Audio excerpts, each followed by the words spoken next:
the truth.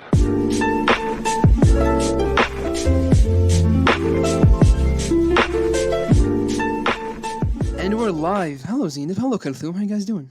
Good, how are مرحبا you? بيكم to the Naja show. How's it going, guys? How's quarantine life been? Slow. Yeah, slow, and I think it's hard for everybody. That's Yeah. true. That's true. I But spoke with a few friends of mine the other day. One thing that a friend of mine mentioned was like the concept of what day of the week it is just vanished. Every day just feels like the same day. And no, then for like real. because like when you were on campus or when you were like when you had a job or something, like you'd look forward to the weekend. But now every day feels like a regular day, so you look forward to nothing. Something. Yeah. I woke So up just this I don't know. morning and I was like, it's already Friday. Like, it's actually crazy. I I didn't wake know. up until like midday, so I feel like because I was up all night, and then I feel Yeah. like that lost a lot of motivation to do everything or anything that I need to do. But anywho, how's Ramadan so far? How's Ramadan at home? Honestly, like I Good. was talking to my mom the other day. Like Yeah. there are the pros and cons. Like first of all, like when you like have iftar, like it's not Mhm. like stressful. Like oh, I have to like we have to eat quickly to go to the gym or something. You know what I Yeah, mean? Yeah. that's But true. it's like more you feel more relaxed, but also at the same time you don't feel at peace because there's not that jama'a with the hmm people at the Yeah. 100%. masjid. I know my But mom's happy because now, like when we would go to the gym, I would like leave the kitchen early and she'd have to finish cleaning. But now she's like, okay, you can do everything. I'm like, okay. I love that's that. so funny. No, I know exactly what you mean. Back when we were in person or when quarantine wasn't a thing, like Ramadan like revolves around community so much, like not Mm. just like family, but just friends. Mhm. Um, like meeting up right after Tarawih and hitting up McDonald's or IHOP, or Mhm. doing anything in between. Yeah. I don't For know, sure. but I feel like now that we have more time, I feel Yeah. like you could take things slower. It's not that big of a Exactly. burden. Um, and alhamdulillah, now that we're staying inside, now that's moving away from the summer too, it's getting cooler. Days are getting slowly but surely shorter. And I hmm think this is like because of that, it's like one of the most productive Ramadans for me. I don't know. You think so? And yeah. Well, personally. Yeah. Okay, I like Uh, that. I think last year's Ramadan was perfect. It was the most productive for me because mhm. it coincided right with graduation. Oh, Eid I was the day remember. before, remember? So it fit. Yeah. It worked perfectly. So It I was did. like, It I did. had something to look mm forward to from Eid, and then the next day was a graduation, and then I was like, okay, I can finally I can enjoy my summer and like kick back and relax. Mhm. Um, I like Ramadan in the summer though. Yeah. yeah. Like I love Ramadan in July. Okay. Why? Because I Why? don't it's not like I go out at night, like Yeah. I mean, obviously, it's a Muslim household, like, my dad would freak out if I came home at, like, 10, right? But when you're at the Jannah, like, you stay there until, like, 4 in the morning, and it's No, fine. that's true. That's true. Have you ever spent Ramadan from Maghrib? Me I spent, never. like, the last half, I Okay. wanna say 7th grade. Okay. You see, here's the Mhm. thing. Oh wait, I actually did Reason spend a why- little bit. Have you? Okay. Yeah, just a You little bit. ate from Maghrib, or did you just something and then you came back? I just slumped a little bit and then I think we came back. I'm not sure. You see, Yeah. here's why I don't like Ramadan for Saif. Because when I was younger, my sister and I would always go to Maghrib Saif, and like we'd stay for like 2-3 months. Mhm. And Ramadan was always in August and July. So whenever we'd want to go out, because we were younger, so we weren't fasting. So when we want to go out, like for example, I'm trying to Bahar, or we want to go to Morocco Mall or do whatever, all my cousins would be asleep during the day, and we'd have no one to take us, or like we wouldn't do anything because everyone was like schnocked. Mhm. Mm. So spending Ramadan, and then it was so hot. But then alhamdulillah, it was like alive during the night, and everyone was out, and everyone was about. So it got slightly better. But for me, like spending Ramadan and from Maghrib was just like, not gonna lie, I kind of hated it. Oh, yeah. I remember there was this one Why? week we spent it, and I hated it too. Wallah, I Because the hated it. thing is, like, you do You guys are nothing. Everything's Everyone, I'm there's crazy. no Nas, yeah, and there's no أنا activity. exactly. And then Yeah, like when but, you like them together, بحد like oh ناس صايمين غتشرب الماء ما تشرب الماء. I'm like no, like okay, you just stay in the car. I'm gonna go امشي اتسحر. لا عندك الحق. Like I مش مستني remember. I the don't every know, And then guys. وقت الفطور كان على الخبازات. Like literally. no, that was fine, that was fine though. كنت ضربي بكوار كنت ضربي كرواسة الكرموس لا لا لا. mandatory. We need a حريرة balance. Guys, no. I like that. It's not even like when we go to Maghrib, like, we don't even Yeah. go out until, like, after dinner anyway. So Okay. the days are irrelevant in Maghrib. The days are for, like, buying groceries, That's true. going to, like, Mm. Jotnia or whatever, like, that's what the days are for. The nights are when it's alive.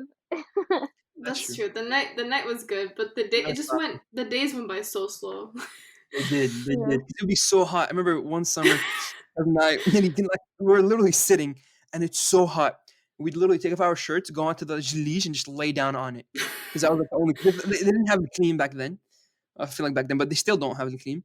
And they didn't have or AC for non-Moroccans listening. But then it would get so hot, and we'd literally take ice packs and just, like, cover ourselves in ice packs and trying to stay cool down. Um, but it was an interesting experience. I wanted to ask, speaking of Morocco, because I know this episode where we're all Moroccan here. We're all proud Yeah. Moroccans. I wanted to spend some time talking about the bled, talk about the culture, introduce us to those who are listening, and just enjoy some and reminisce some family memories and stories. So one of the first things I want to talk about is what was your worst experience from Maghreb? Either something that happened to you, something that you've heard, or something that you've seen. What is your worst experience? Okay. Well, I can go first. Yeah. So Baba's from had like this place called Hey You know, Farah. okay. Um, and it's in Casablanca. It's known as like kind of the violent the Right. violent area. So you know how their high school system is a bit different than ours. So when they Yeah. Mhm. graduate, they have their scores like on this huge scoreboard Hmm. plastered on this wall outside of their high school. And then it tells you like in like I think it was like in green who passed, like the names of all the people who passed, and then also the people who failed. I think their names were like in red or something. And Mhm. so like my cousin was graduating one summer, and so I think I was like 10 years old, so I went with her. And the people who failed, it was just a really bad experience. Like they took out like these slah, like huge swords, Dang. started beating themselves because they Oh failed. my god. Yeah, it was just it was not What an interesting the? experience. Yeah, Wait, how old were you? I think I was around 10 years old because I was Dang. so scared. I was so Wow. scared. I was crying. Like I didn't know what was going. And they jumped. They were Oh like a my group of guys god. that jumped on top of a bus and started breaking like the windows as there were Oh, passengers Lord. on that bus. It was just crazy Wow. experience. Oh my god. That's So insane. yeah. Kelthoum, how about you? Um, I don't think mine is just like a very sad experience. Mm. Um, kind of like witnessing poverty like up close. But Hmm. we went on vacation to Agadir for like a week the last time I was in Maghreb, which was like I think like 3 or 4 years ago. And you know how on the beaches they have like the closed off sections with like the beach chairs and the Hmm. umbrellas.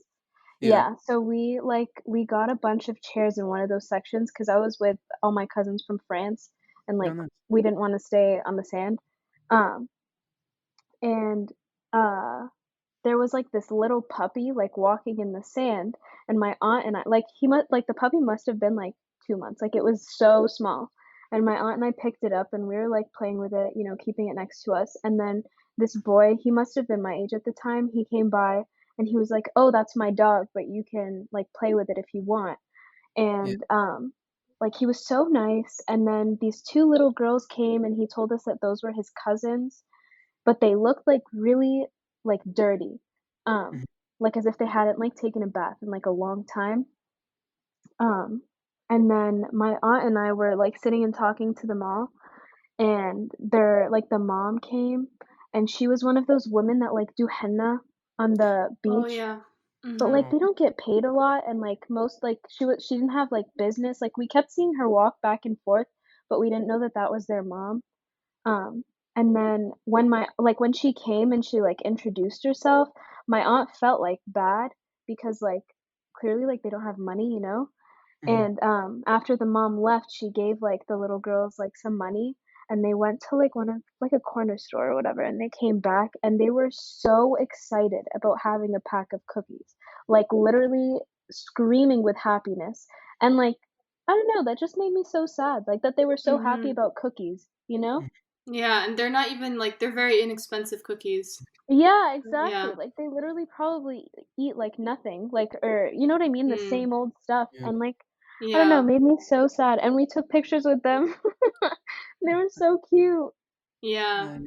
I think I've experienced like similar experiences to that. Maybe not to that magnitude, but Mhm. like even my cousins, like if we were to buy some, if my mom was to buy some, like like a nice ice cream, you know, Magnum, that Yep. nice Yeah. like chocolate, yeah. Like we just feel so bad because like we obviously we buy them the Magnum ice cream as well, but they've never like tasted like even close to that type of a luxury. Hmm. So it's just Mhm. yeah, it makes me really sad. Mhm. For sure. It's not only that, Yeah. but it's It's also like unfortunate that that's their lives. yep. Mhm. I remember last time. I want to share two stories, but like speaking on that topic of like الفقرة, um, there's I remember I took my cousins out to McDonald's. And I said, like, because I was like, at McDonald's, I've never been. I wanted to go try a Big Mac from Maghrib. Um, so I was like, okay, let me go. Took them out and they're like Hishmo, like I was like order, like get something. And they're like, no, no, it's okay, no, it's Ah, okay. hishmo, yeah. Like, "Tarakhud," like order something, bro. Mhm. Like don't worry about it. Like order something because I want to get my food faster. Yeah. And he's like, لا لا Mhm. مش مشكلة كاين خبز الدار كاين زبدة في الدار. I'm like, تعال خذ الله يهديك. And I'm like back and forth with them in front of everyone, like waiting. And it's all like the bougie people, you know what I mean? Mhm. So automatically Yeah. they're McDonald's is not for middle احنا داخل class. البلاد عموما بالكذا. احنا داخل البلاد and everything. But you see like الحاج بارك في القنت. Just sitting on like a so you see a good amount of احنا داخلين. I'm like, yo, order something. He's like, okay, well, fine. He got like fries and this McChicken like wrap or something. I'm like, okay, great. Well, but it's I've seen it before. But my worst experience, and this happened recently when I went in January. Zineb, remember the one time we met up at Al Qaria? We did? Do you remember? Oh, wait, I think I do Remember? remember. Yeah. You know film Yeah, and we were like shocked. We were like, "Is that Aiman?" yeah. You remember Yeah. that? Yeah, I do remember. It was so funny. Yeah, yeah. So imagine that location right now. ده واحد الرompo واحد المحلبة and then on فاصل القريعة. So Mm. I went to القريعة with my cousin because I was looking to what was I gonna buy? I was gonna buy sweatpants because I always buy my clothes from Maghreb because number one It's it's cheaper. cheaper. And Mhm. they never know it's off brand. 100%, bro. They had like Nike spelled in bikini. Literally. For sure. Like, Michigan, like it doesn't matter. It's in Western. So I'm going. I find I find my Adidas sweatpants. I bought them, and I'm looking for because I'm a Rajawi, so I was like, I'm looking for one of those like the scarves, say Rajal Alami. So I'm trying to look for those. I found one, and it's right across the mahlaba that we met up at, or that we coincidentally saw each other. It was right there. So that rompa, right? Mm. And I remembered it because I was like, I was walking from this direction, you were walking down, and then we saw, and then I was like, I don't remember it to this detail, but I remember, I remember you guys were walking down المحلبة to your left, and we were walking into القرية, and we saw, and Khatib Fatima was like, تعال ايش كنت بنتي? And I'm like, here we go again. Um, but Oh my it was god. we were there, so I was there with my cousin Hamza. With he's a funny goon. But we were there, and we are just like waiting for a taxi. But we don't take taxi, we take al because they're significantly cheaper. Um, and I don't even know why it's called al number one. But we're waiting, and there's this girl holding her purse, and she's about to cross the street. And I'm like, okay, and I'm like casually looking around, trying to like see what's popping, what's around, and everything. And out of nowhere, you see this motorcycle coming, like those the standard ones that everyone rides. Comes out of nowhere, grabs her bag, and just darts and sprints. And that's the first time I've seen Shafra like in person. You always hear oh about it my like god. telephonic and everything, but Yeah. this was the first time I've seen it in person. They come out of nowhere, grab the bag, and in like a blink of an eye, they're gone. And like people were like start yelling, and some kids start chasing the motorcycle. But then the girl, like, so I'm watching the motorcycle jump up, and they're going up Sharif al Qur'a. So where you guys were coming down, they were going up. And I look at the girl, and she has like the most shocked face on her. Like she couldn't process what just happened. Mhm. And she just starts Oh, shaking. oh my And god. I was like, I feel so bad right now. Because number one, if you had saw the motorcycle coming, like you would have like intervened, like you would have like stepped in, or something, or like done something. But then the guy came Yeah. in so fast, you didn't see him coming. And the girl's just standing there. She was about to cross the street from a rompa on to, like she was probably walking home or something, and she's just shaking. And then she just starts crying, and she's like shaking really loud, and like like she's physically shaking. She's like crying, bawling her eyes out, and she's just walking down the street. And these ladies come up to her and they're like, "مش مشكلة بنتين, like مش مشكلة, like قدر الله ما شاء فعل, like it's okay, like مش مشكلة, like يعني على الأقل يعني you're okay, على أنت بخير and everything." And she's just shaking, and I'm like, wow, like because you Wow. always hear the stories, You but you Yeah. do. never see it. But also it's their profession. Like they're really Oh, good at it. 100%. Yeah. 100%. Very good at it. She's just shaking, she's walking, and then when she just like walks off, and I'm laughing shit. I hope she's doing well. And The thing is, like, she بدك تتهوى, she's like, نريد دولة التليفون. I think it's oh like in her my bag, god. probably international, كارت بنكية غير فلوس. Like, she was a student too. So أنا والله حاسس بدك الصق ديالها. But imagine everything taken away, and I just felt like at that moment I was Yeah. like hopeless because like I couldn't do anything. Like Mhm. people offered like Shufra, get her taxi, but yeah, I have a similar story to this, but it actually happened to my mom. Like it's wow, the way these people are thieves, but you wouldn't even know. Like my mom Yeah. was sitting in a group of like some people she knew, some people she didn't, and like of the people that she didn't know, there was this one lady, and she sat next to my mom, yeah. and everyone in the room knew that we were from America. Like they knew, and so my mom like put trust in the woman because they looked like they were dressed nicely. Like they didn't look, you know what I mean? And so Mhm. she put her purse down in between her and the lady that was sitting next to her. Ooh, that's rookie And signal. my mom, like, she started feeling something like beside her, like she started feeling some type of No way. movement. Wallah. And so she kind of like ignored it at first. And then Mhm. like after she left, she checked her bustam and she found like there was mad money missing. Oh my And it's god. crazy because the wallet was inside her purse. Like Oh, and wow. she managed to be eating with the rest of the woman, like normally, like maintaining conversation as she was digging into my mom's purse, taking out like it really and she zipped it back and put it right back in place. Oh my god. It's literally their profession. Like they're so I've good at it. 100%. I've seen they're also pros at phone robberies. Surtout when like you're driving. I Mhm. remember my aunt. I remember the iPhone 4S just came out. My mom bought one for my aunt, sent it over. A week later, we get a call. دولة التليفون. Oh my Oh my god. god. What do you mean دولة التليفون? And then she was like, my aunt was literally driving. So the guy pulled up. She was. You know how like the Moroccan moms like tuck the phone into their hijab. Yeah, yeah. Mhm. That's what she had. And then this guy rolled up.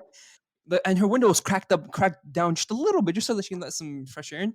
The guy, Allah alam how, by some miracle, reached in, snatched the phone, she darted off, Oh Oh my just my like that. god. god. And They then, develop techniques for oh, every type of scenario. Like that, yeah. Oh my I don't know gosh. how they do it, but like number one's a skill that they've developed. So, but it's honestly, and the thing is, like, you hear so many more stories, and it just gets crazier and crazier every time. It does. Mhm. I Like, honestly think these people are highly intelligent. hundred They're percent. Of highly course they are. Mugharba in general, highly intelligent people. They're just using their Yeah. intelligence in By wrong far, places. 100%. Yeah, because here's the thing: when you look at it, like I was talking to my cousin about this, it's like a lack of opportunity. Oh, for Mhm. sure. You won't learn anything. You're gonna get beat all day.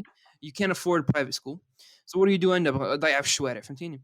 So Mhm. Yeah. that lack of opportunity transcends like from like living like as such a young individual to growing up with no, I don't say no future like laid out, but no concrete plans for you to do what it is that you want to do. Mhm. Mhm. So it gets incredibly interesting. I mean, Which ultimately, it is no future because life in Maghrib is only nice if you're rich. yeah, Oh, for 100%. sure. Yeah. And And and that's like those two things you need. Yeah. there's also that it's kind of crazy how Maghrib is such a small country, but there's a language barrier between the rich and the poor. Like Yeah. Oh my. it's so crazy how Phew. it's just crazy. You guys know exactly what I'm talking about. And how can Yeah. you like how can you govern a country that speak like the majority of the people speak Arabic, right? And then Mhm. Mhm. politics are in French. Like it Yeah. makes absolutely no sense to me. Yeah. And I Yeah. think that's where a lot of our problems are stemmed from. Hundred Mhm. percent, 100%. And it's always like the thing of like trying to be. I don't want to say like because again, different people take this different ways, and I've heard both ends of the story. Like I've met both people. It's okay. So You people can like be controversial. Hmm. bougie parts, but it's like there's an element of like wanting to live life as like a Barani or as like a Francais, for example, that Uh-huh. that is pulling away from like what it means to be Maghribi. You know what I mean?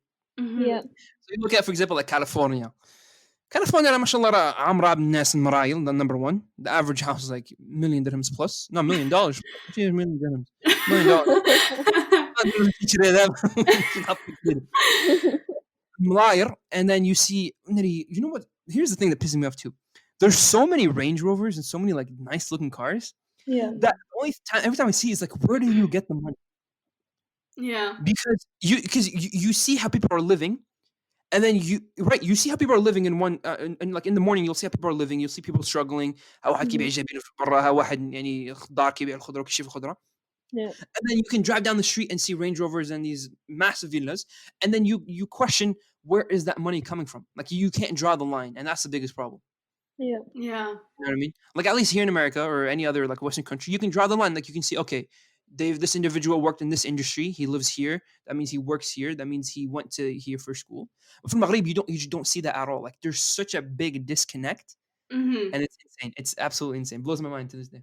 It honestly Yeah. is. It's Blows my mind to this day. so crazy. And in that point that you brought up, like driving literally just a little bit past like the slums, you'll find like big mansions.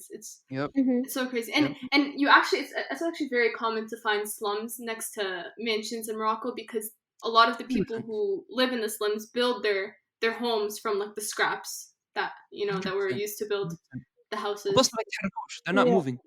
Yeah. They're not. But here's what's interesting. I was talking to my aunt about this. Apparently, all the Karian folk, like لاباس عليهم, that's number one. Like they have the means to move, and they have the means to, like, some of the people, alhamdulillah, they're well off. It's the mentality of, okay, like I was born this way, I was raised this way, I'm not gonna change. Mhm.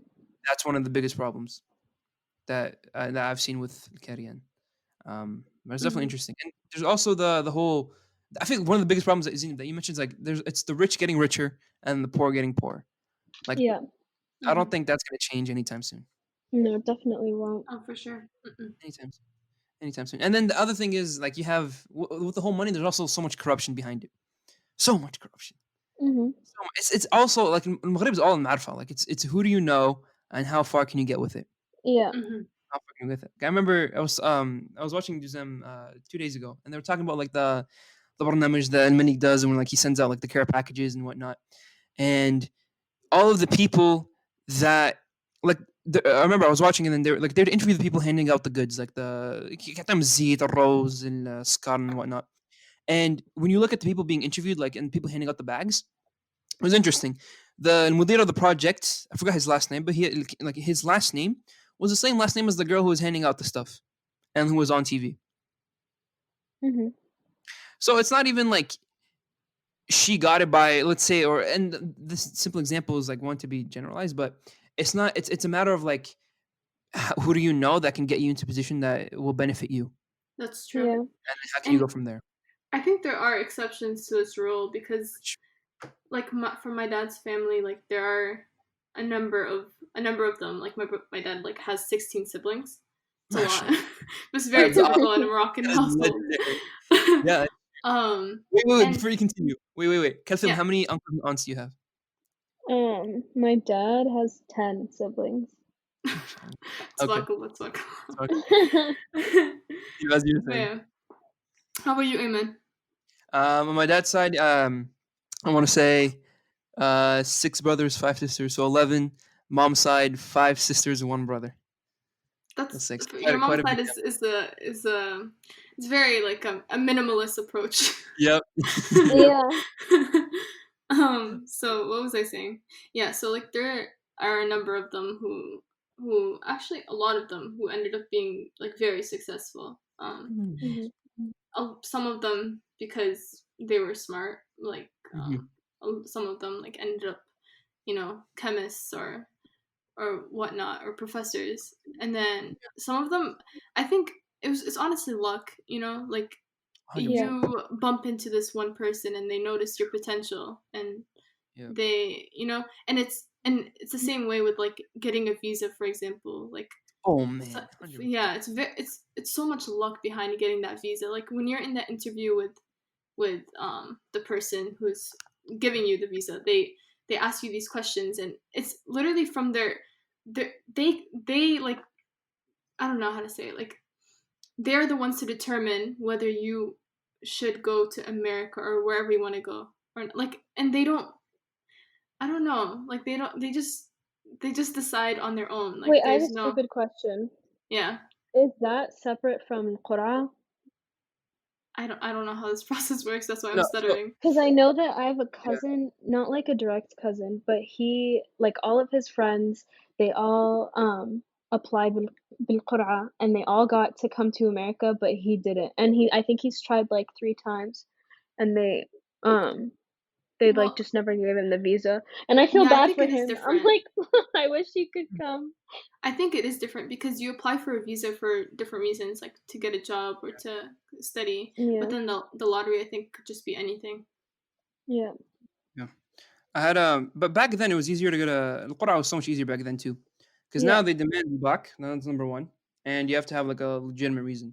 Like I Mhm. remember we were trying to get papers done for my aunt to come, um, and then they were like, so she's relatively young. She's the youngest of my family, Yeah. um, and I remember the day she went to I forgot where they went. But let's say القرعة office.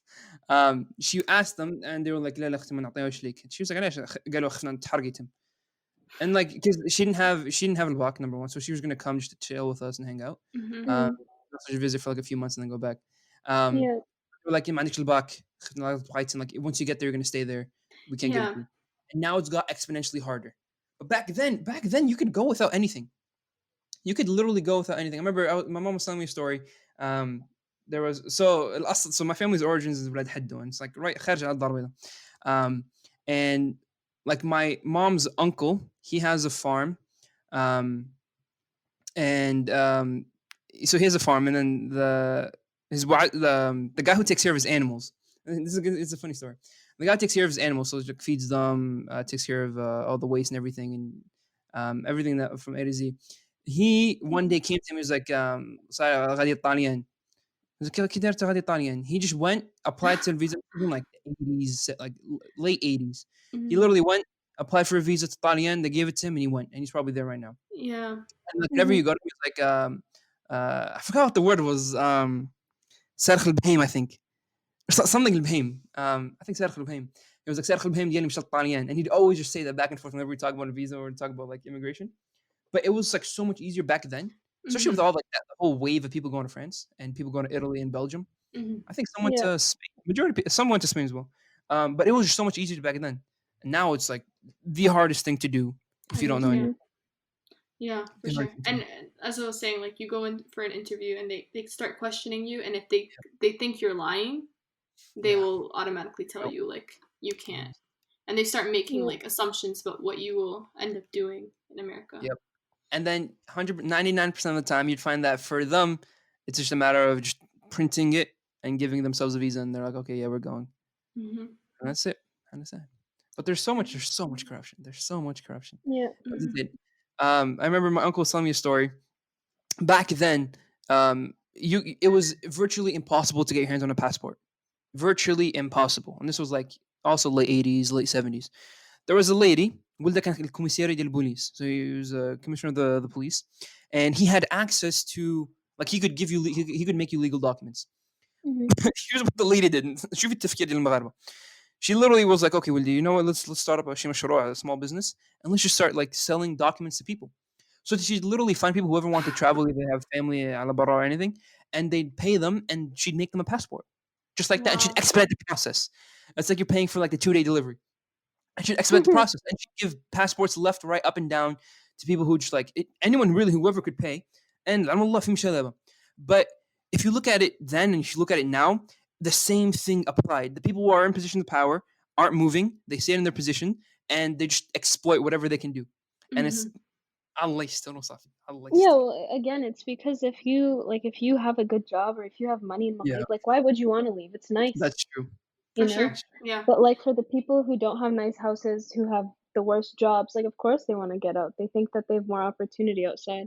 Hmm. Yeah, that's And true. when you have like even doctors, they're not in Maghreb, they're not paid well, but to Oh be a no. doctor in Maghrib, the level of Status. respect that you have Yeah. from others, like no one would want to like abandon that. Yeah, If you Yeah. come to Which is America, sick you're because nothing. that's true. That's doctors true. في المغرب, they won't even treat you unless you pay them. Like you could be dying, like you have a stab wound in your chest, and they're like, nah, خويا اعطيني فلوس. Like Hmm. what? Yep. Shout They out to do. Fefnu. Yep. That's true. But at the same time, I've also seen like some doctors like they I remember I met one there's my cousin's friend and what she would do is on Friday she'd have the clinic open to all the elderly, which is awesome. Mm. Yeah. So you see like on Friday morning I can't this huge wave of people coming in It's and funny. like home so like she tries her best to deliver for everyone Yeah. and Salam Ramadan, may Allah accept from her. But it's like there you get both ends of the spectrum. You get people who Yeah. just are there for the title, are there for the money, Hmm. and then people who are there to give back. And the people who give back are also the ones who come from like incredibly poor conditions, which what I've noticed. Yeah. Mhm. You see what you've experienced. Like you see like. For example, Jamin, Arabi, for example, and Arabi always have it. They have it the worst. That's number one because they're so far away. They're isolated, but then they're also very oftentimes overlooked. Hmm. Guys, عربية والبلاد واكلة البلاد كتر because they're شلوح. I yep. think, yeah, for sure. Yeah. Mm. Speaking But of also, I think yeah. I like so my dad's from the bled and my mom's shilha, so I experienced both worlds. Yeah. Yeah, So I think with the shluh, they live more at peace. Like a lot of them, 100%. they're you know what I'm saying. Like they live in isolation, but a lot of them they enjoy that life. Yeah. Not You just get necessarily used Yeah, to it's it. their enjoy. culture. Yeah, it's not ideal, but Yeah. it's their culture. But like Adobe, a lot of them they live like in extreme poverty. Like and you can really see it. Um, Mm. But one thing that's very awesome is it's a very practical life. Like you get what you want. Like if بغيتي تفطري, you're gonna go تشري عجين خبز, get الزبدة البلديان. Like you know what I mean? Everything is like practical. You're not wasting anything. You're not mhm, overspending. You're not living this lavish life that you'd be essentially wasting your time and effort in.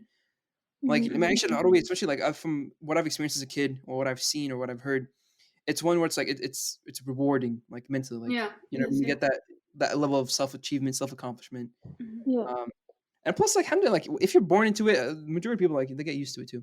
They do. Yeah. 16. They kind of you have that title at Adobe. Yep, yep. And it's so weird too. Like people, I remember where my aunt lives. Her neighbor, like, مسمين عليه العربي. Why? Because he's like, he's Arabi and he's شلح.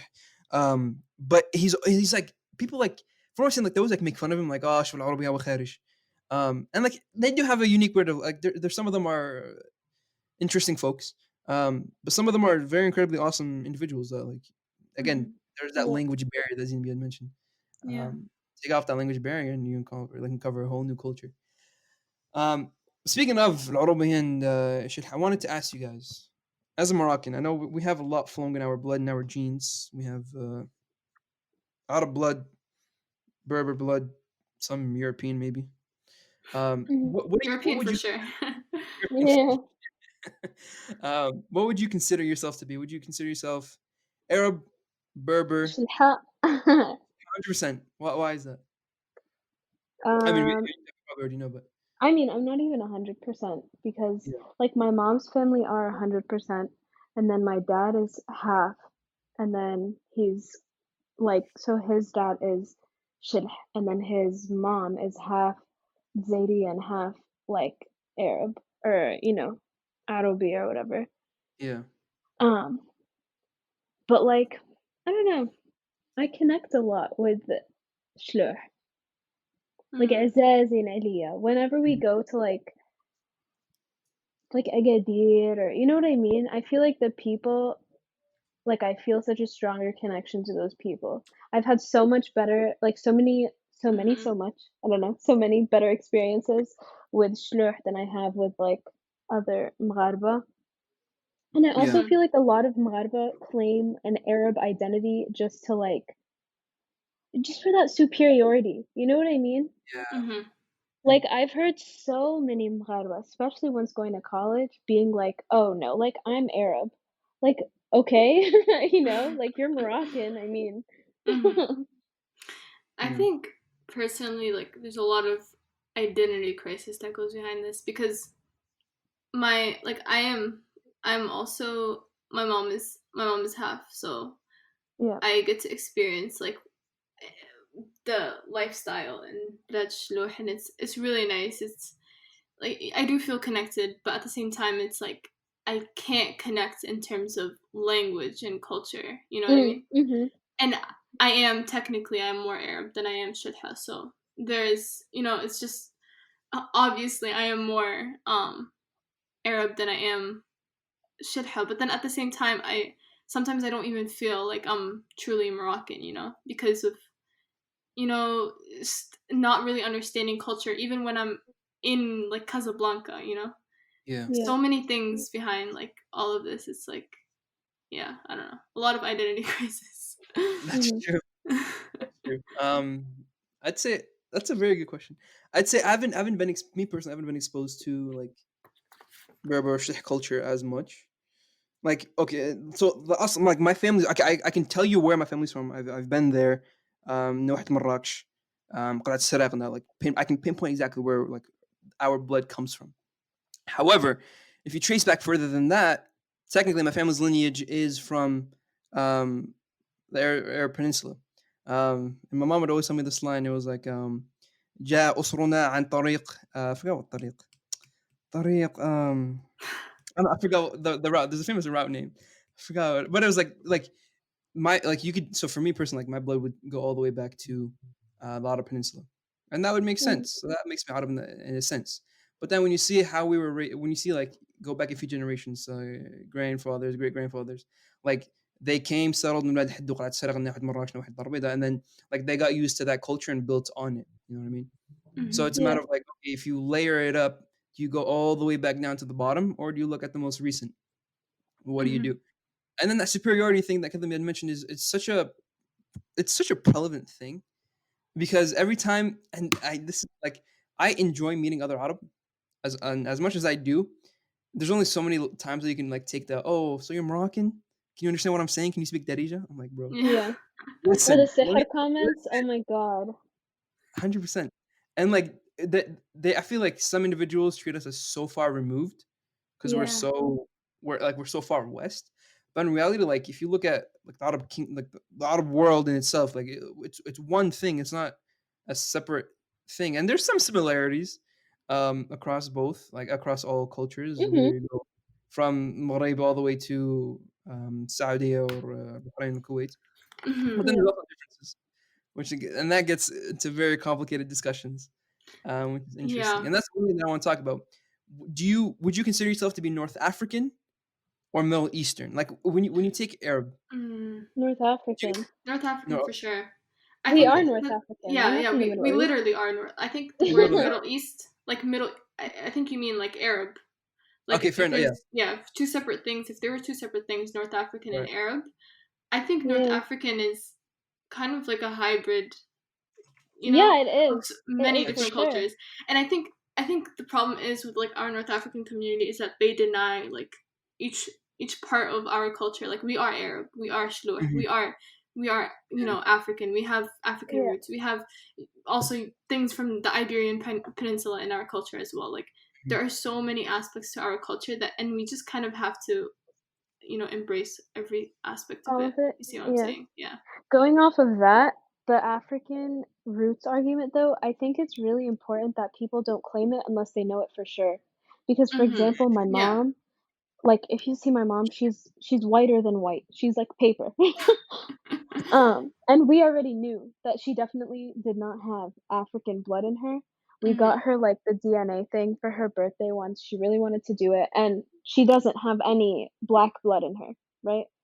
So Right. like, but like a lot of Maghreba are in the same boat as my mom, being that white, having straight hair, very white features. But then they claim, oh, we're from Africa, so I can do this or I can do this or you know what I mean? But Mhm. it's not like you Yeah. can't claim something that you don't know or that's not you know what I mean? Mhm. Yeah. I think it's okay to claim your North African roots. Like it's fine. Like we are North African. Yeah, We are yeah. African in general, but to say that we are just, You're or black. not even. I think the word African, like instead of African, like sub-Saharan African, they would say like we are sub-Saharan Yeah, African, you know? I think Africa in yeah, general is just there's so many different cultures that you can't be like, okay, this is it's a predominantly black continent, yes, but so many Hmm. yeah. different people claim it, which I think That's is true. fine, but I just think that you shouldn't claim, sub-Saharan African when you're obviously not. But True. Yeah, like Africa, the term like African, um, it's like very synonymous with Pan-Africanism, which is like mhm. Black African. Mhm. Mhm.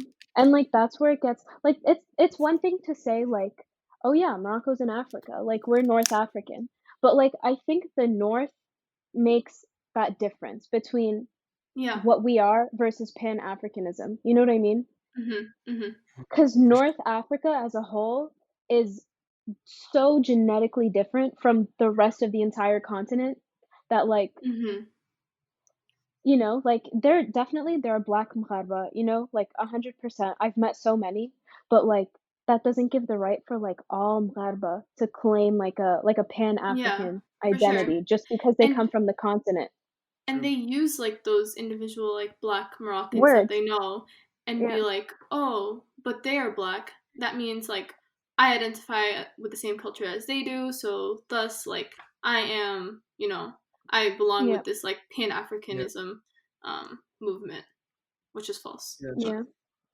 Here's an interesting question then. Like you know how like whenever you fill out like a legal document and asks about ethnicity, Mhm.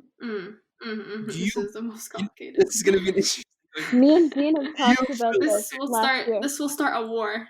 this will start a war within the community, and by no means are you obliged to answer. I But don't do think you? it should start a war though. It shouldn't. Like it's There's very one clear self-explanatory. answer. Yeah. But I Yeah. guess Unless you're a people. black North African, you have to put white. You're not black. Okay. I love So Kelthoum. okay. So then you're saying as a North African or Middle Eastern, you fill out white. Okay, this Okay, is the but that's problem with what the US That's the problem. Fill entitles out white. to that group. I Yeah, think but this is Aiman, the US identifies North Africans and Middle Easterners as white, right? We I know. don't have our own subcategory. Once I started seeing that in the parentheses and descriptions, and I was like, okay, interesting. But it's a problem though. I agree, it's a problem. exactly, like, but, I am like not the same person as Bill. Like I'm not. exactly. Yeah, But yeah. That's let me exactly let what I me mean. explain. I'm Let me not white. explain. I don't think myself. Yeah, Go ahead. I don't identify like personally I do not identify myself as white. Racially I am Yeah, white, me but neither. Right. my ethnic breakdown does not like this is not it's not I don't know. But anyways, the Minna category for the US Census has been rejected for many years. Like I think just Yeah. last year they tried to put it on the US Census and again it was rejected.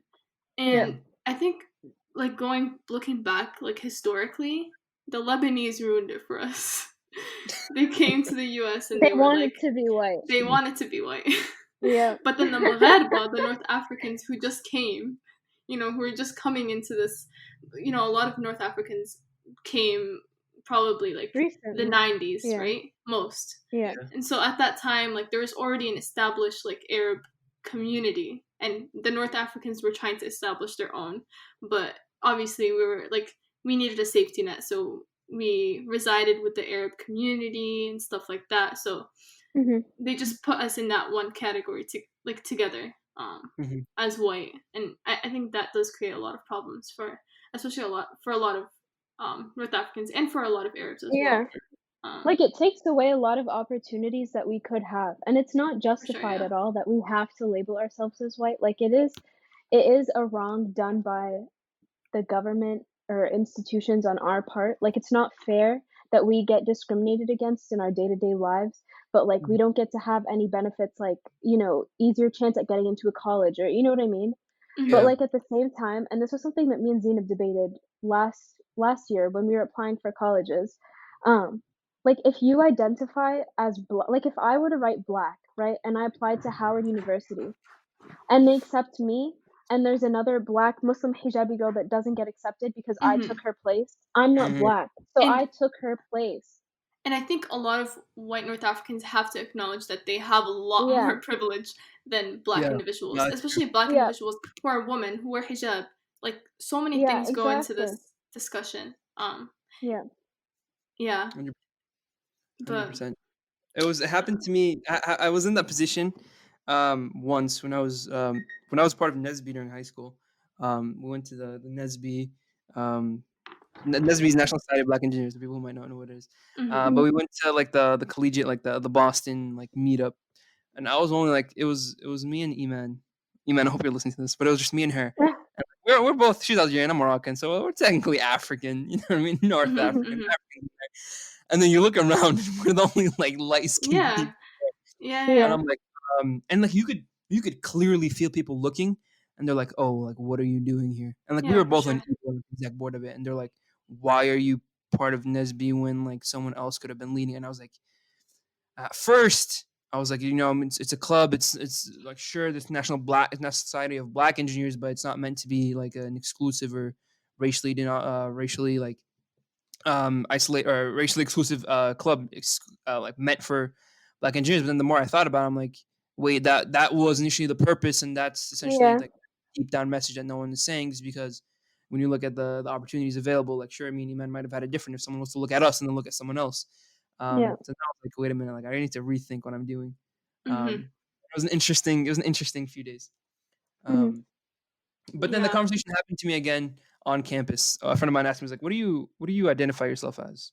Because I was always like, "I'm from Morocco," and I You always used to freeze. like, You freeze up when people ask you because like I'm like, what you are. I'm afraid of how they're gonna react. Like, I'm not gonna say African, Mm. so I might Mhm. Yeah. because then if the individual is like African American, they're gonna be like, "No, you're not." Like, they claim it more than me. You know what I mean? And like, I agree with that.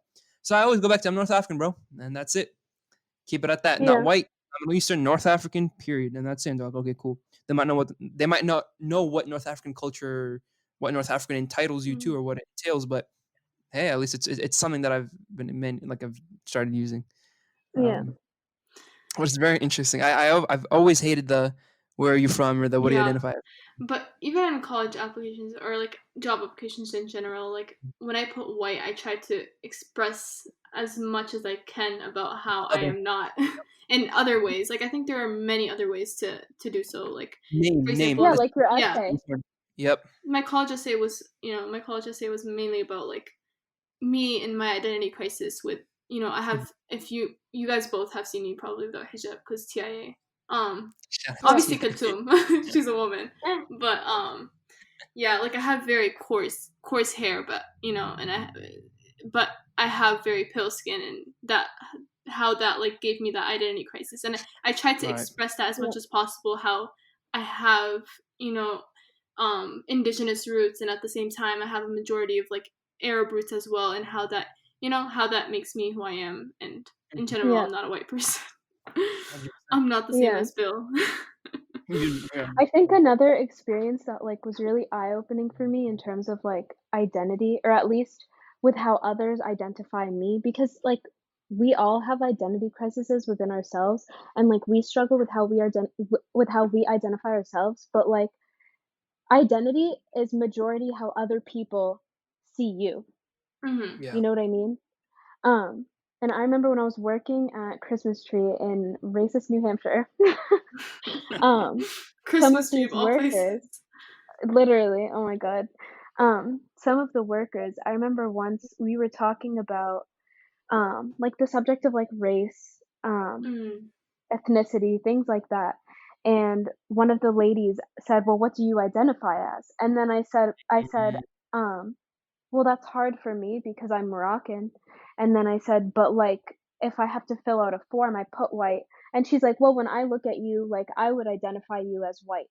And that the reason why that opened my eyes as to why I should not put African slash Hmm. black on any of my applications is because if I was 4 shades darker, she would not tell me you're white. You know what I Yeah, mean?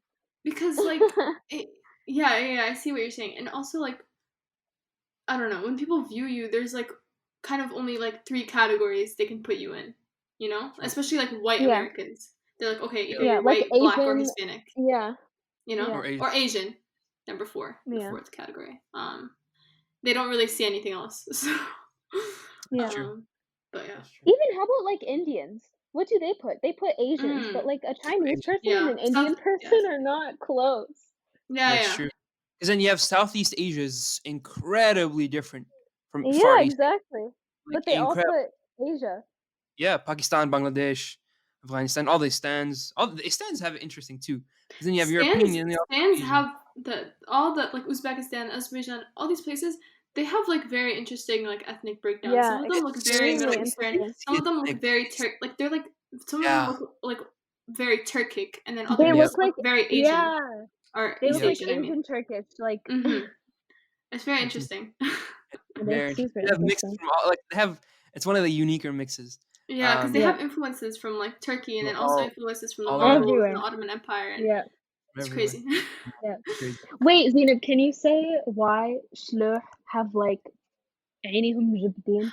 Oh, I Because forgot that's my this. favorite thing. Wait, I don't know. I actually did. I researched about this like a while ago when I was obsessed with this, but You said it was I like think it had to do with pseudo. like with us like it's how we kind of like evolved over time.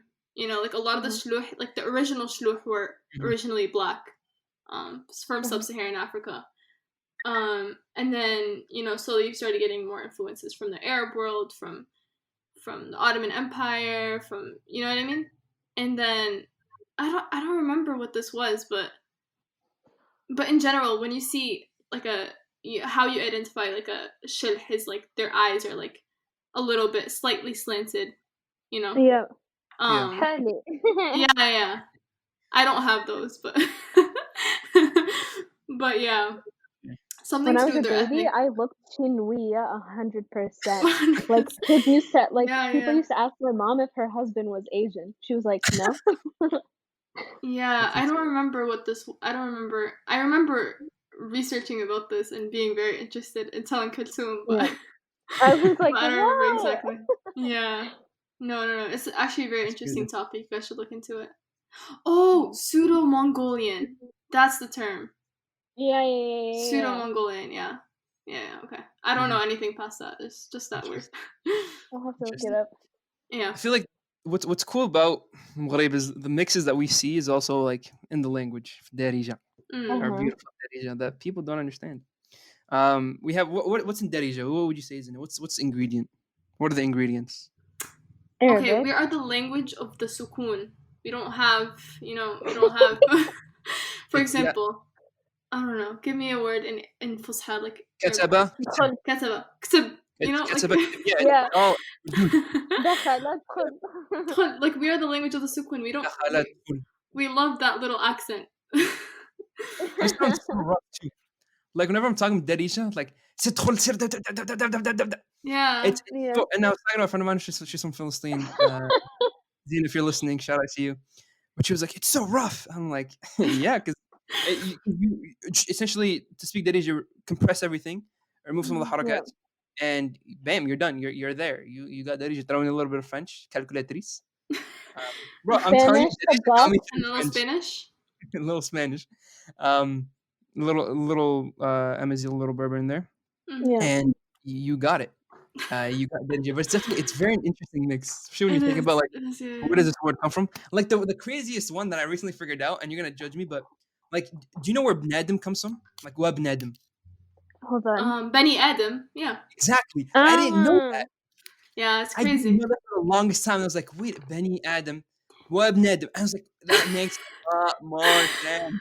It's Oh like Wow. my you have gosh. to break. It's like a lot of the words. It's not even the same exact words as like in modern standard Arabic. They're like derived from these terms. Like Yeah. for example, like Beni Adam. Like in modern standard Arabic, you wouldn't like call someone Beni Adam. You Yeah. would, but No. unless you were like in a very professional setting or Yeah. something. Yeah. I don't know. Yeah, Benny Adam. Yeah, we have Beni قولوا Adam هذا الدواء. in a masjid or something. But Yeah. it's not like it's crazy.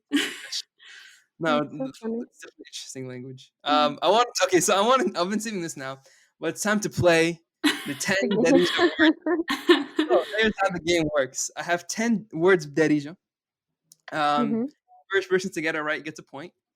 The winner wins. Zineb's gonna win. I'm really okay. Let me tell you guys a little something. My brother ruined my Darija because when I was little, because he's older than me. So like when I was little, I had to speak with him. I spoke with him in English. It was like the one person I actually spoke to. And then like Guys, my brother, but my brother when he was little, he didn't really have that, so he just spoke Darija. Yeah, but You know what's At interesting too? home, we speak English. really? Yeah. Like, I Mm. remember in high school, But your I parents had are a very class good with at English, though. Mahmoud. Yeah, because my dad's been here since the 80s. My dad has too, But, but like he's not that good. um, but yeah, like, we don't speak, like, Darija at home. We speak in English. I remember I told Mahmoud that when we had a class together when I was a senior, and he was shocked because we used to talk just with Darija in class. We would talk about everyone in that class. No one would know what we were saying. But And you're I also remember once I was like, "What happened?" no finish. Oh. I remember once I told him because he made fun of something that I said, and I was like, "Listen, I don't speak with Darija at home. Cut me some slack." And he was like, "Wow, really? Like, I'm surprised. You're not that bad." And I was like, Yeah, you're "Thanks." not bad, and you're also really good at French. That's what I was gonna say. Yeah, because my mom's family. Mhm. No, for me it was opposite. For me, first language was Darija. يمكن عاد Darija الدار. Mhm. To the Yeah. point where when my sister and I first went to pre-K or like school, we didn't know any English. We should Darija. We'd like talk to the kids Darija and talk to the teachers Darija. It's And then so my mom would, cute. and Oh here's the my god. whenever we'd bring back homework, even my mom, Yeah. like my mom when she first came to America, she was learning English. She went to Bima's boss for English and to finish up her school. Um, Mhm. I remember we brought back our homework, and it was one of those things where it's like you have to match words that sound the same. And my mom didn't know how to help. Like my mom would always check our homeworks when we were younger, but she didn't know how to answer that one. And it was a picture of Oh my dice god. and mice. My mom was like, "Dice, mouses, it doesn't match." And then I got that one wrong. It was dice and mice. But Oh, that's so funny. exactly, all we did was spoke Darija, and like at home we can add Darija. Alhamdulillah, like you're able to retain that language, and it's different for everyone. Mm. But it was a fun experience growing up. Because then when you ask me like, what's your first language that you learned? It's technically Arabic, and then English. Mhm. Uh, but because of the level of how much I use English and like the academic uses of it, I'm like light years ahead in that than Yeah. Arabic. Um, Anywho, let's hop onto the game because this is an exciting part. Okay. All right, the first word, تفقنين. What? Hold on. What is it? تفقنين? تفقنين. تفقنين. بارك من Like تفقنين. Your sentence. تفقنين. بارك من تفقنين. تفقنين. Like فقسك, like for example, شي واحد يسمي فقسك. I think this is derived from this, no? Yeah, close enough. فقس. It's like رسالة. بسالة, okay. Rسالة, like you're doing something bad, you're being annoying. Yeah. But Guys, it's I more was a like good child. I you're doing never it would on have heard that purpose. in my life. Yeah. No, I was a bad child. I've never heard of this. تفقسني. Wait, what? Say it again? تفقنين. تفقنين. مش تفقنين. No. Yeah, no تفقنين. clue. بسالة. This is Like بسالة. but you're doing it on purpose. Like you know what I Mm. mean? Like you're doing it on purpose. Like you're trying to throw some shade. Oh, okay. تفقنين. Okay, number Oh 2. my god. بشغوط. What is it? البشغوط. بشغوط? بشغوط. Oh, نعم. I Oh think my like god. بشغوط, like you're describing someone. Like شي واحد I No, don't know. it's a noun. It's not an adjective. Use it in a No. sentence. البشغوط مشى الحانوت وشرى I don't know بيمو. الدري صغير. Is it like Small butthole? child. Yes, you Yeah. got it. Did it, little kid. We I don't mean, say that. I think we say like we don't. But بسكول, or we say بسكول or برهوش. Like we don't say برهوش. We say that. برهوش is like yeah, like برهوش. That's like a Butthole is positive. like a troublemaker, isn't it? Yeah, but it's also like البرهوش, like Yeah, like a برهوش شو nice صغير. troublemaker. Yeah. Like a small kid who's like he doesn't mean bad, but he's like البرهوش. I don't know how to put it because you have to like see it in person. I don't know, or it's all about tone as well. Yeah. All right, next word. مسريح. مسريح. مسريح. And this one's an adjective. مسريح. Oh, like a تسرح شي بلاصة, Yeah. like you're laying down. No, it's not related to that at all. مسريح. مسريح. Use it in a مسريح. sentence. How do I use? Okay, let me see. How am I going to use this in a sentence? Well, I think Okay, I'll just tell you. It means weirdo. weirdo. Someone who's weird. مسريح. I don't Yeah. even I don't know. know. Like, I would say like sheesh kid. شيش. How would I say weird? Shishkin, I think is the best. Shishkin. Yeah. Or like غريب, but that's like عربية. غريب is like عربي الفصحى. Yeah. Or you say like melad, or like I wouldn't say weird, but it's like I'd ask like a question like melad, like leister. ليس. Add lice to it. Anything with lice in it is like you're doing something weird. Oh, I الله love يهديك. life. That's my favorite word. It's the funniest thing because we use الله يهديك or lice as like Allah معيار, but Good in or reality, bad? it's so Yeah, good. اللهم يهديك. يسر. آمين. Exactly. آمين. Like just keep it going. Like الله آمين. يهديك. Yeah. الله يهديك. الله يعطيك آمين. ما تاكل. آمين ويشبعني نيت. Like it's all good things. Yeah. معيار. Mad at you and you go, "Lazy." You're like, "Oh my god, what did I do?" Exactly. Mhm. All right. Next word. مبشقل. مبشقل. مبشقل. مبشقل. This one's Um. really interesting. مبشقل. مبشقل. Okay, when I hear the word mbashkal, I think of someone who's like angry. Yeah, I think of Close. مبشقل like ما عنده ما يدار like. Not quite. It means to wake up confused. Like it's someone who wakes up confused. Like مبشقل. In English, there's no word for this. There is. I know. There's some Darija words that there are no words in any other language. You can't even deny that. We have our own dictionary. Oh my god. All right. Next word. تفوسيخة. Huh? تفوسيخة. تفوتيخة. تفوسيخة. تفوسيخة. Tfuticha? No. تفوسيخة. Tfusicha? تفوسيخة. No. This one's interesting. This is the word that I actually like. I can't even take a guess. It means black Like- magic. سحر. ألقى شوية سحر. Oh, Tfusicha. تفوتيخة. تفوسيخة. This next one's close. You might. It sounds similar. Biznaz. Are you sure these words aren't from the shaman or Is that not something? business? No, these are Kaza Darija words. Wait, say it again. Biznaz. Oh, my Business. favorite. My favorite Business, Kaza word my is business. ashiri. Business, I yeah, love business ashiri. what? It is business? Business what? Oh, like I don't know, business, like my business. Someone, Yeah, it's like someone, is it business a business plan. person? Yeah, business person, businessman. Ah, Business? Biznaz. Yeah. business. Next word, kumir. This one's standard. كومير عفسة خبز. Exactly. عفة على الماكلة. This is a shlich word. Let's see if Kelthoum you can get it. أغروم. No. Oh, I know خبز. خليني. أنا عارفة. I know what أغروم is too. Oh, you make أغرون, you'll get as much bread as you want.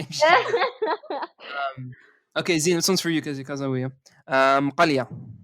مقلية. مقلية المقلية. تقلية like the food, the dish. Not مقلية but مقلية. مقلية. مقلية. Is it makla? No. زي It's شي حاجة Use- طيبة في المقلة. طيب في المقلة, but what is it? مقلية ممكن I don't know اللحم وما عرفت. Nope. Close. اللحم الأبيض. شنو هو اللحم الأبيض؟ دجاج. Nope. لا الآخر. اللحم البيض. There's no other اللحم لحم البيض. Yeah, there is. White meat. White يا ويلي. meat. Chicken. Sheep meat. What الحوت؟ يا Oh, ويلي. الحوت. الحوت مقلية ز fish dish في الدار I've مقلية. never heard of this. Fish Yeah, and I don't really know the names of the food. I just kind of eat whatever I just Moon eat. makes. Just Yeah. eat like. Next word. مدحسس. Huh? عاوزة مدحسس. مدحسس. مبحث. مدحسس. مبحث. Maybe like annoying. Close. Not annoying. It means someone who's like a joker. Someone who jokes around. مدحسس. Like someone It who, means okay. it's a joker. I would never know. Yeah. Next These are word. hard. These are very hard. No, I مقدم. feel like good. شو واحد Serious? مقدم. Serious. Like- Serious. شو واحد serious. This is the opposite of serious. Opposite. مقدم. Oh, If someone tells you هلا. orange rain on the ceiling, you are Silly. I don't know. finished. No. If someone tells you there's orange rain on the ceiling, you are, and like you read it or you look up, you are what? Crazy? لا, you're gullible. Gullible? Yeah, you're gullible. Ah. That means gullible. All right, last word. تحنصرتي. So for example, like- here I'll give you an example. Oh yeah, what were you gonna say? تحنصرتي like you became bad. No. تحنصرتي. So let's say, for example, someone says What's تحنصير? تحنصير. So محنصر or I تحنصرتي. definitely heard my dad say I've that. definitely I heard this definitely before. heard it. Yeah. It means like تصيدتي, like you got played because like you're dumb or like you're stupid. For For example, like you go Like, out, like you want to get a taxi, but taxi's full, so you decide to walk home. تحنصرتي. mm. Like you got played. But yeah, okay, you guys got what, like 2, 3 out of the 10? I got 0 out of the Was that 10. It was all sarcastic? These are like words like you have to like you're grown up and like you've lived there for the longest time. yeah. It's like the slang words that we might not know.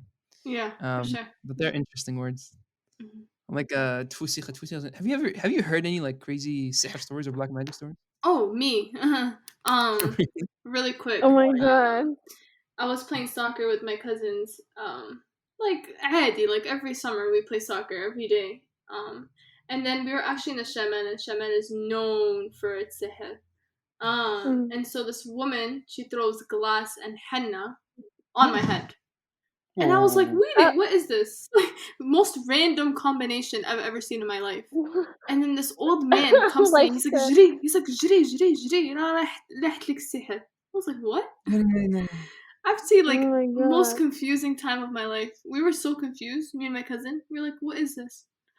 But yeah. Like maybe this is why I'm like this right now. Unproductive. Get out of here. Like what? No. Mandy made that. No, I've heard some crazy stories because what they would do is, from what I hear, is كيسحروا بالناس الميتة. If someone dies, for example, can't if there's a funeral, or like for example يمشي شي واحد كيعزي, or like قبل ما يدفنوا شي واحد. I remember a story my cousin was telling me. He went to it was like a few hours before كنا يدفنوا شي واحد. The person passed away in the morning. So كنا يدفنوا في العشية. This lady walks in, and he sees her because she looks weird, and she walks into the room where the body is, and she just closes the door. بوحدها, like she just walks in, and no one's in the room. And like half an hour later, she walks out and she leaves. And he's asking his aunt, he's asking his mom, my aunt. She was like, who was that lady? She was like, wait. They go in, and like they didn't see anything, but apparently, like all the older people knew, like people would literally come in, do whatever sihr or whatever تفوسيخة, new word that we learned, whatever sihr that they wanted to do, and they would bury it with the body so that it can last or lejim or list or whatever it is that they wanted to do. Oh my god. And then they would bury the body with that magic or that sihr, and it would go into effect. And I've heard like countless stories of like people like it working, like of people like getting affected by it, where to an extent where it's like people started believing it, and like black magic has been a thing. It's been in the Quran, it's been a thing. It was passed down. Of course. It's a thing. But then you see like the effects of it, or like the people affected by it, like emotionally or physically and everything, and it's just absolutely insane. Like it's insane. And the other thing that speaks of it is also like العين, which also blows my mind. Where everything, bro. العين is a crazy thing. العين هو حق. It's real. Yes. I remember I went to مشينا العربية في مراكش to visit my family, and we couldn't drive in because number one, my aunt was like number one خايفة من العين. Like she was like انفوا شوفوا هاد صحاب, like this is دوار في مراكش, like انفوا شوفوا الطربي شي حاجة جديدة غيعينوك لواحد الدرجة where like الباب غيطيح, like الطربية then and there. So we'd have to park at a gas station and ride one of those like triportor in. But they were telling me stories of like an and I'm just like blown away to the level of like. My dad one time, one of his friends, he complimented his like boots or something. Was like, "Wow, صباط عندك أخويا." عرفتي? The next day تكركب من الدروج وهرس برجلي. Oh my god. No. Wallah, so funny. Oh my god. Oh my god. Yeah, في المغرب كاين بزاف. Yeah. So Morocco is the hub. Morocco is the hub of black magic and marijuana. That's it. Yes. Bro, you know Morocco's number one exportation is yes. Weed. Europe, 90% of the marijuana that Europe has is from Maghreb. الحسيمة الحسيمة النوع ما تلقاي حتى بوليسي داخل الحسيمة. وعارف خايفين على رؤوسهم الناس هازين يهزوا عليهم السيوف أو يضربوهم. And the funny thing is, like I was reading up one time, and it was the gangsters in Amsterdam in the Netherlands. شكلهم المغاربة. Oh, I took a class on this. I took a class. Did you really?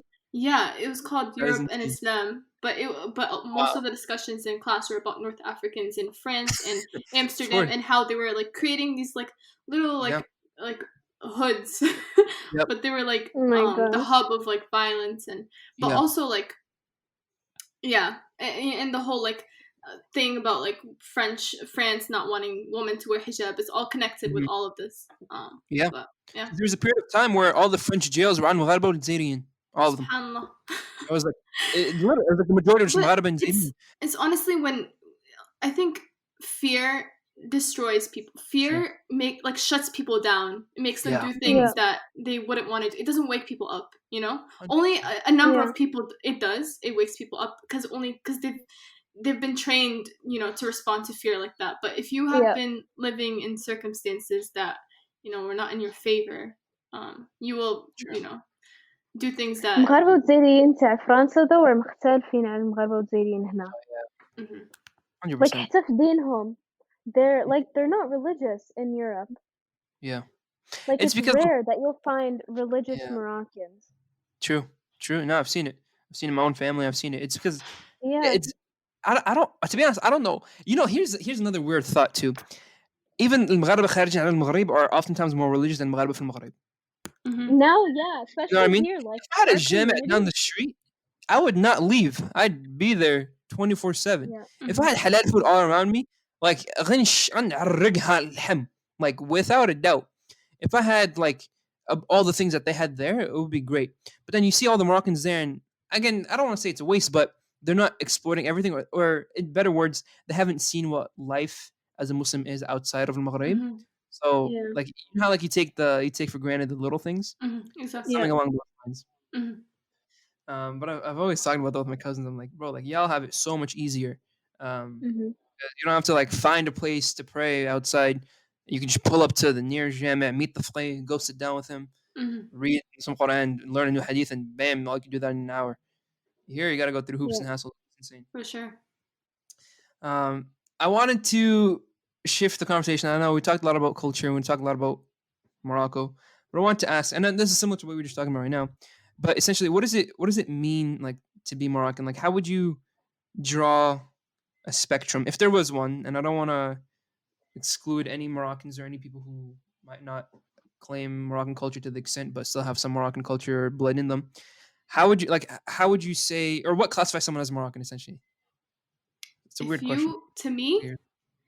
if Yeah, go for it. you have, it's not only about having that, you know, that the blood of a Maghribi. It's Mhm. wanting, if even if you were not raised up in that, you know, community of Moroccans, or your parents didn't speak Darija with you, I just think that you wanting to learn more about your culture makes you Mhm. Moroccan. And I Yeah. think as Moroccan Americans, everybody wants to learn more about their culture, no matter Yeah. where you are on that spectrum. For sure. Everybody has been exposed to American culture equally with Moroccan culture, and so we always want to learn more about our Moroccan culture because we didn't get to experience life in Morocco as much. Yeah. Yep. And like seeking Moroccan friends and stuff like that.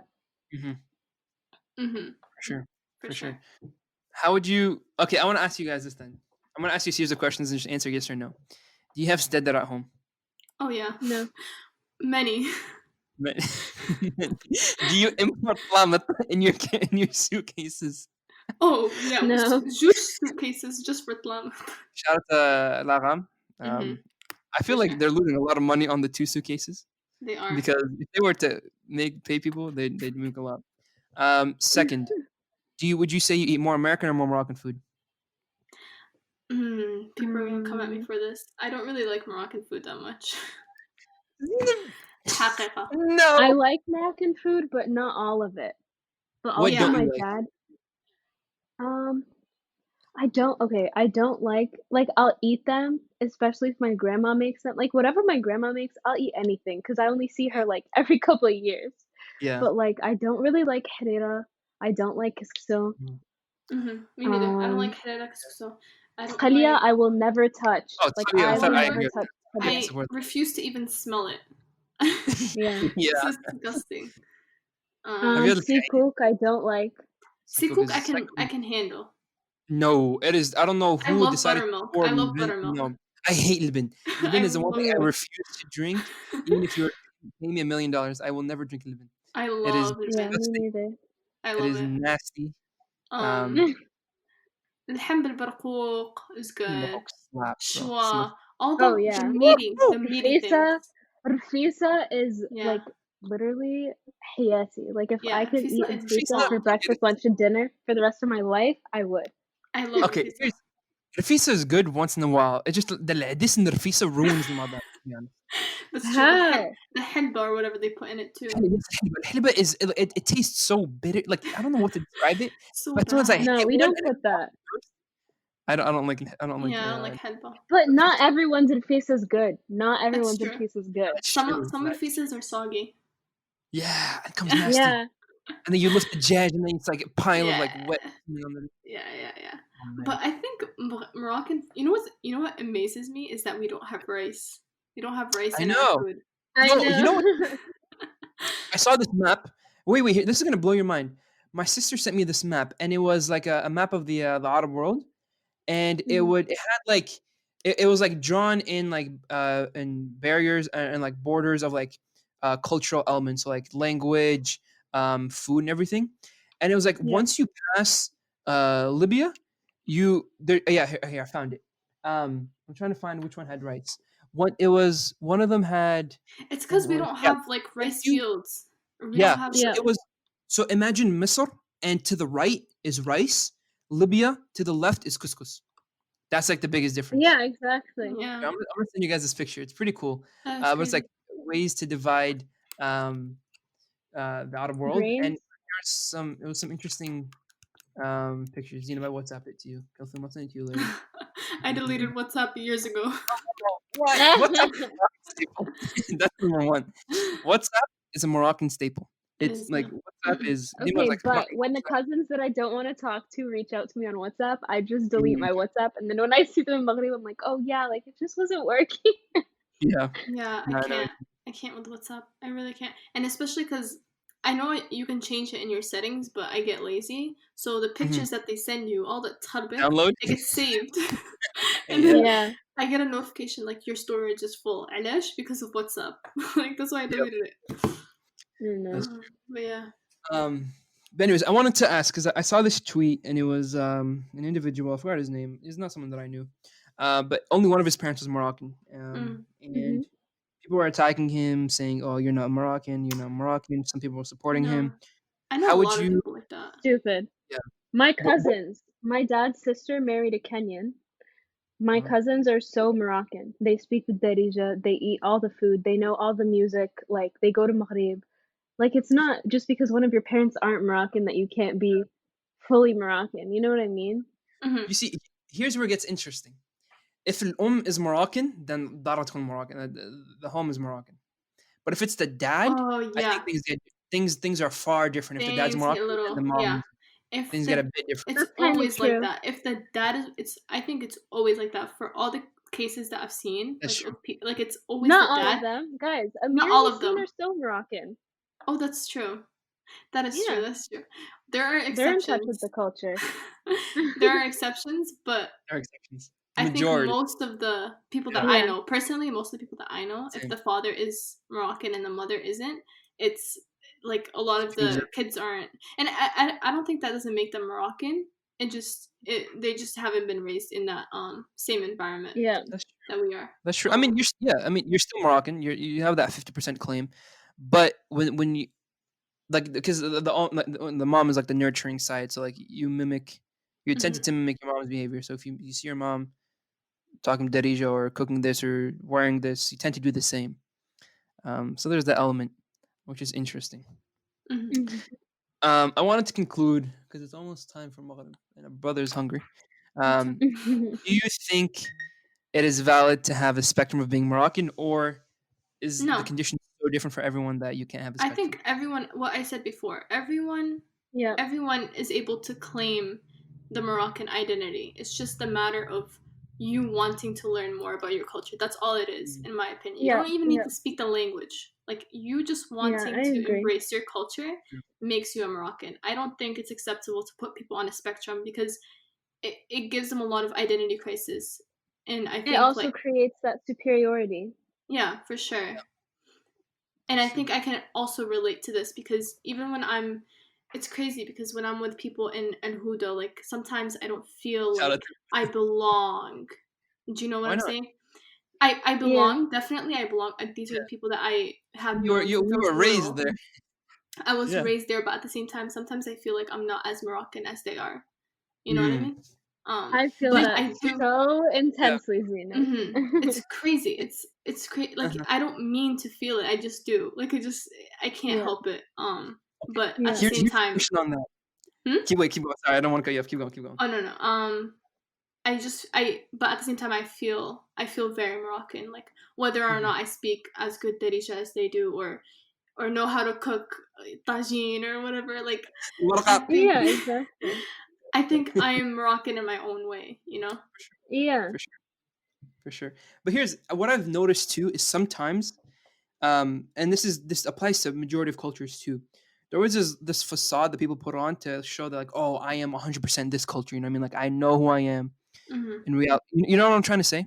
Mhm. Mm. Like there's this like image that people or this character that people put on of speaking only Darija or doing this, wearing this, saying this. And it might like by all means it might be true that like you're 100% Moroccan, like Tabarak good, but at the same time it also means like some people do it just to like fit in and the element of fitting in. You know what I mean? Yeah. I feel like once that starts, then the purpose of that culture no longer goes from something that you can enjoy, excuse me, something that you can enjoy and something that you can indulge in, but rather something that you Mhm. just set up for others to see, which it gets a bit interesting. Mhm. I'll Yeah, definitely know no, what I you. do agree. Mhm, Mhm. for sure. I was gonna say one more thing, but I forgot. Oh yeah, here's one thing. I've also seen the opposite scene where I've seen people who completely completely have no interest in their culture, Mhm. and have no interest in learning Darija, learning their language, learning their culture, wearing the attire, cooking the food, eating the food, or anything of that sort. And so, for essentially, what would you say to those people? Where I'm not trying to put them on a pedestal and like put them on Hmm. blast, but I because think. there's two sides: people who want to learn more and people who just have no interest. And I've seen this on Twitter where this Bengali individual was like, "Screw the culture. My parents never taught it to me. Why do I have to teach it to me? I'm American, etc., etc., Mm, etc." I think that is wrong. Mm-hmm. Like um, saying that you refuse your culture, that you reject your culture. I think that implies something. That it Some implies that you hatred. yourself have something going on, like with your Yeah. identity and your crisis or whatever. But I think it's Yeah. fine to like low key be like, okay, like just to yourself be like, okay, I feel as if I'm more American than I am Moroccan, and that's fine. Like I think that's natural for many people.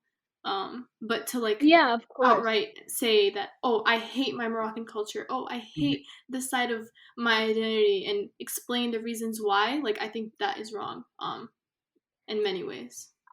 For I sure. think a good comparison would be, um, at least for like a lot of Bnats feel this, right? I can advocate for that. But when you see Muslim guys, right, or let's say Moroccan guys going after white girls, yes? Mm. And it's like, why wouldn't they go after Moroccans? Right. Or, you know what I mean? Like, why don't they want to embrace that or a Muslim? You know what I mean? And so, like, when you start rejecting aspects of, or like someone who grows up Muslim and then starts to like distance themselves from that when they're older, like, Yep. when you reject a part of your identity, it's rooted in self hatred. You know, unless that identity is toxic to you, right? Like, unless that identity is doing something that is, um, destroying of like your morals and your character, like of course when something's toxic you should relinquish it, but like if if it's something that you just like you hate it, as Zenab said, and you never want to identify with it and you want nothing to do with it, like you have a problem within yourself. Like it Yeah. doesn't have Mm-hmm. anything to do with the people that do identify that way. It's because you're insecure Mm-hmm. Mm-hmm. and I agree with that. can't identify that way. I agree with that. Exactly. I agree with that. From what I've seen, it's also an element of fear because you're afraid to stand out. Um, you're afraid. I've seen a lot of examples where people set aside that culture, distance themselves away because they've seen like how their friends live, Mm-hmm. and if their Mhm. friends are, for example, American or European or just non their culture essentially or non their faith or religion, Yeah. they tend to gravitate towards that because that's what they know, and that's what they see, and that's what they want to be a part of. Yeah. So there's so many elements, and it's so complicated. But at the end of the day, I feel like having pride in your own culture is like the greatest. Empowering. Yeah. Mm-hmm. It's very empowering, and it's like a good way to come back. Like it's something to come back to, something Mm-hmm. to use as like Mhm. a rock. And it's a Yeah. learning experience. Like you get 100%, to, 100%. you are very like as a person, you become very like dynamic. in Mm-hmm. many ways. You have Mhm. different experiences, and you Sure. become more knowledgeable. Yeah, 100%. Yeah. 100%. It's true. It's very interesting. The more I think about it, the more it gets like I feel like I'm more grateful for having the best of both worlds because then Mhm. like you can go back, spend time from Maghreb, stay here, and then see both. I wanted to ask one final question before we start to close off. In the future, do you see yourself staying in America, leaving America? Okay, correction. Would you see yourself staying in America or going and living from Maghreb and retiring from Bled? What do you see yourself doing, or neither? Um, What would you see yourself doing? Ideally, I would see myself living in a different Western country, but Mm, I could see myself retiring in Maghrib, but I don't see myself living in Maghrib before retirement. mm, I don't. Just because career-wise, like, I true. couldn't really have a career in Maghrib. That's true. Mhm. And again, Maghrib's only nice if you're rich, so Yeah, yeah. I wouldn't be happy in Maghrib. I don't think it's a nice place to get away, visit. like go Mhm. Yeah, to during a summer, but I can't live I can't live there. I yeah, I'd always say, need it to I need it for like a vacation and stuff, definitely. uh, But I don't yeah. think I can live there. I'd say I'd Mhm. retire I'd there. retire there, Just yeah. because all my Yeah. family's there, everyone here, Mhm. and that plays such a big role. Because then you see all like your friends like, oh, I'm going to my aunt's house, and their aunt lives down the block. I'm like, oh, well, to visit my aunt, I have to book Yeah, this that is flight, true. travel so many miles.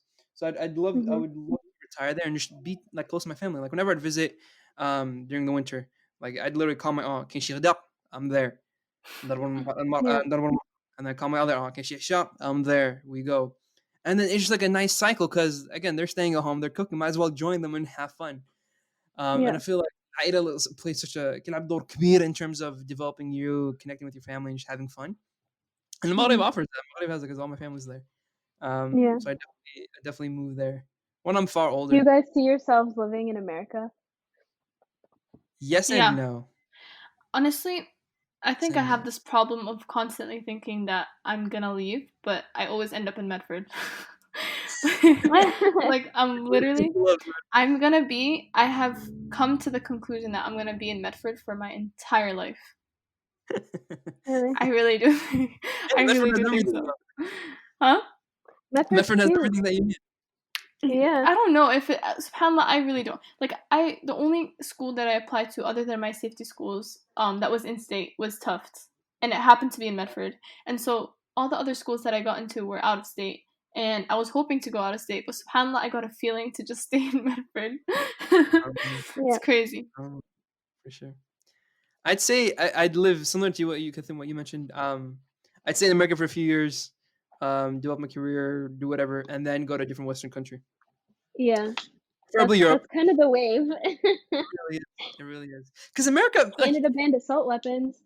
Hmm. oh, Maybe New Canada's the Zealand wave. too. New Canada Zealand is too. Yeah. nice. Canada, I'd move to Canada.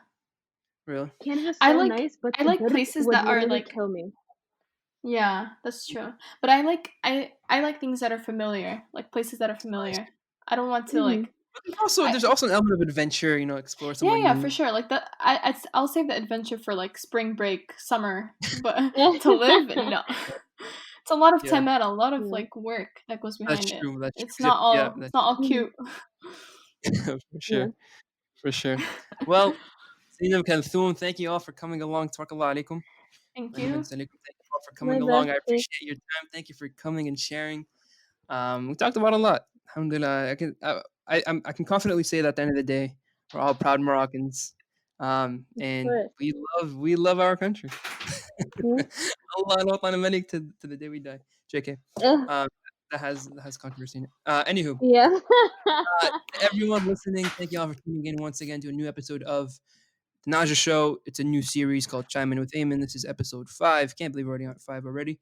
To all the essential workers, if you know someone or if you are an essential worker, thank you so much from the bottom of our hearts. Words cannot describe how much we appreciate all that you've done for us and for society and our communities as a whole. To everyone listening, it's your host, Aiman Naja. Do not forget, do more, know more, meet more. I'll see y'all on the next one, folks. Take it easy. Goodbye.